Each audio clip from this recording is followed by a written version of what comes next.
Vincent van Gogh nació el 30 de marzo de 1853, hijo de un humilde pastor, Teodoro, y su mujer Ana Cornelia. Vincent recibió el mismo nombre que le habían puesto a un hermano que nació muerto exactamente un año antes. Él y su hermano Theo tuvieron 4 hermanos más: Cornelius, Elizabeth, Ana y Wilhelmina.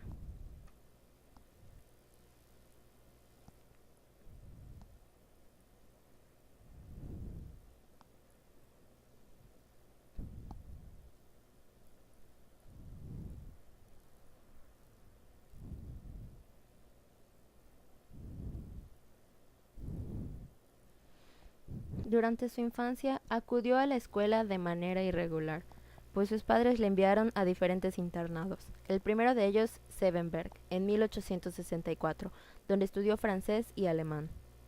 2 años después se matriculó en el Instituto Hanik y permaneció allí hasta que dejó los estudios de manera definitiva a los 15 años.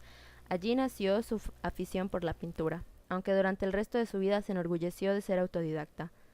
Vincent van Gogh comenta sobre su infancia: mi juventud fue triste, fría y estéril. Desde muy joven mostró un carácter difícil y un temperamento fuerte. Tras abandonar los estudios y después de un año en Zundert, Van Gogh empezó a trabajar en 1869 a la edad de 16 años como aprendiz en Goupil & Co., una importante compañía internacional de comercio de arte. 4 años después fue trasladado a Londres para suministrar obras de arte a los comercios del lugar. Fue donde tuvo primer contacto con Eugenia, hija de Ursula Loyer. Se enamoró de ella, pero la chica estaba comprometida y lo rechazó. Vivió aislado leyendo libros religiosos y perdiendo el interés por su trabajo. En 1878 le mandó una carta a su hermano Theo diciéndole que lo habían despedido de la galería de arte.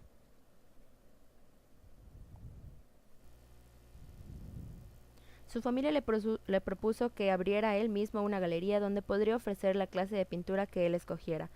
Rechazó la idea e insistió a su hermano, también marchante de arte, para que dejase su trabajo, ya que el comercio de arte era una farsa.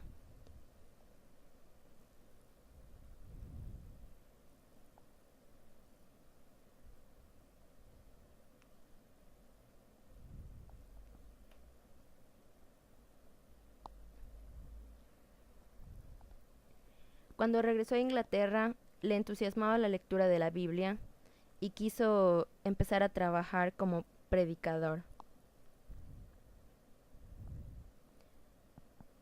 Él llegaba a pensar que iba a predicar el Evangelio por todo el mundo.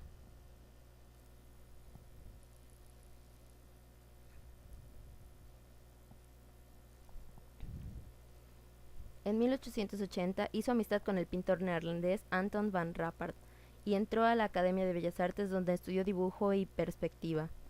En esta época realizó dibujos, esbozos basados en las pinturas de Jean-François Millet, representando personajes campesinos, mineros, cosas de la vida cotidiana, todo esto en tonalidades oscuras.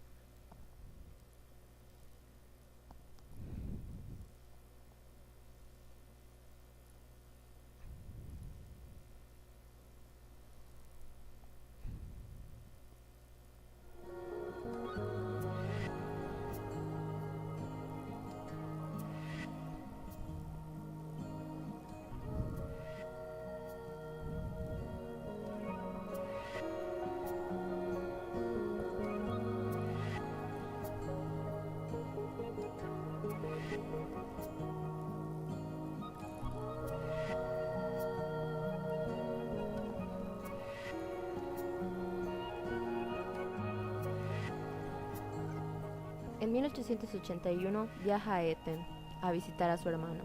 En este periodo va a casa de su primo, el pintor Anton Mauve, donde vuelve a enamorarse, esta vez de una de sus primas, a la que le propuso rápidamente matrimonio.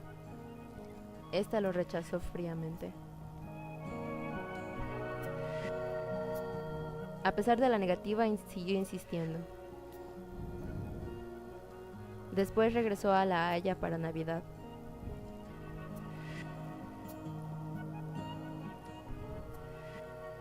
Su primo Antón, pintor de acuarelas, le aconsejó e insistió en la importancia que aprendiese perspectiva y dibujo. Vincent hizo entonces sus primeras acuarelas y naturalezas muertas. Tras el rechazo de su prima, Vincent se quedó con una prostituta alcohólica embarazada y con una hija.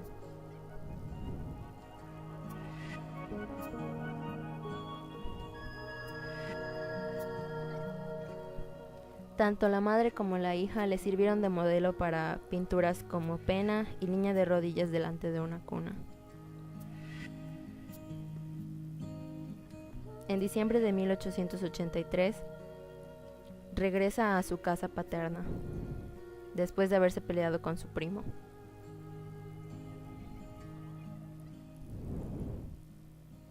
Pasando por Drenthe, donde sintió que era su época más solitaria.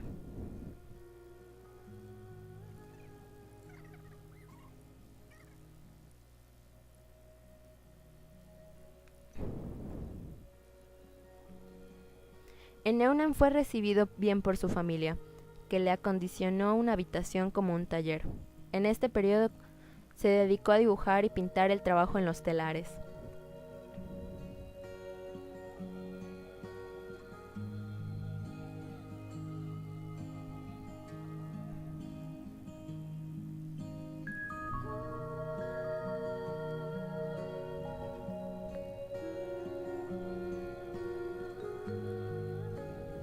Poco después del 1885, muere repentinamente el padre de Vincent. Las disputas por la herencia entre su madre y sus hermanas hicieron que se marchase de su casa para irse a vivir a un lugar más amplio que le ofreció el sacristán de la Iglesia Católica. En su familia, que eran protestantes, este hecho fue considerado como una ofensa.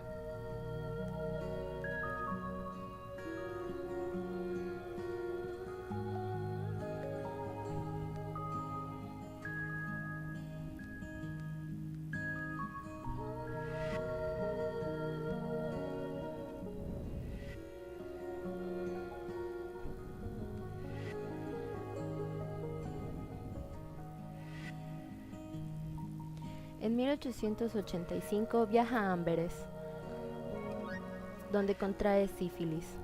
Durante esta época comenzó a utilizar las pinceladas ondulantes y los amarillos, verdes y azules intensos que caracterizan su obra pictórica.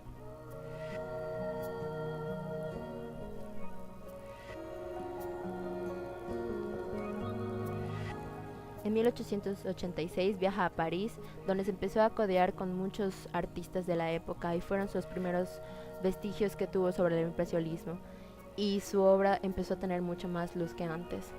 Abrió su propia galería de arte. En 1888 viaja a Arles. Van Gogh pasó todo el verano pintando paisajes al aire libre. Tenía la intención de crear un taller de artistas y para esto alquiló en mayo la Casa Amarilla. Theo le envió 300 francos para poder acondicionar y amueblar modestamente la casa. El único que atendió a su petición en el taller fue Paul Gauguin, con el que mantuvo diversas cartas sobre el tema que juntos habrían de fundar. También Theo insistió a Gauguin para que hiciera el viaje a Arles.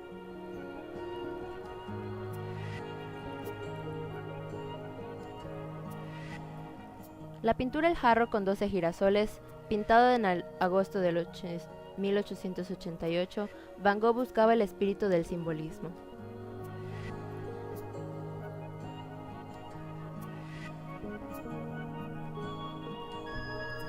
Con el paso de las semanas, la convivencia de los dos artistas fue empeorando debido a sus diferencias personales. Van Gogh tuvieron un altercado que dio origen a las explicaciones que se han dado acerca de la pérdida de la oreja izquierda del primero o de parte de ella.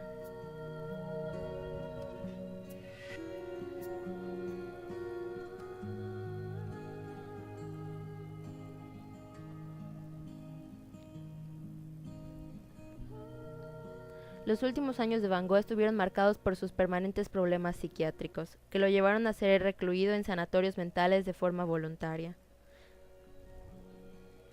Cuando no podía pasear, pintaba cuadros de interior como Jarrón con lirios o La noche estrellada. Solo vendió un cuadro en su vida, que es El viñedo rojo.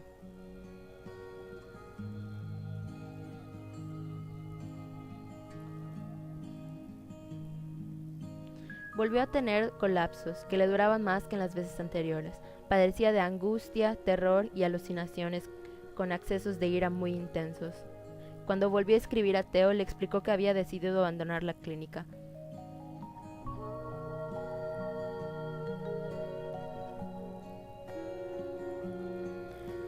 Durante los últimos 30 meses de vida, llegó a realizar 500 obras y en sus últimos 69 firmó hasta 79 cuadros. El 22 de febrero, Van Gogh sufrió una nueva crisis, que fue el punto de partida de uno de los episodios más tristes de su vida. Su depresión empeoró el 27 de julio de 1890. A la edad de 37 años, mientras paseaba por el campo, se disparó en el pecho con un revólver.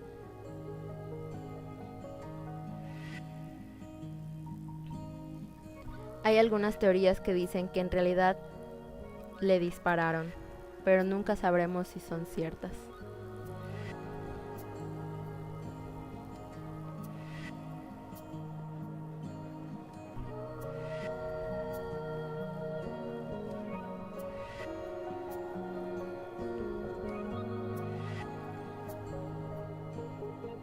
Vincent Van Gogh pintó unos 900 cuadros y realizó más de 1600 dibujos. Van Gogh fue esencialmente autodidacta. La calidad de su obra fue reconocida solo después de su muerte. Influyó grandemente en el arte del siglo XX.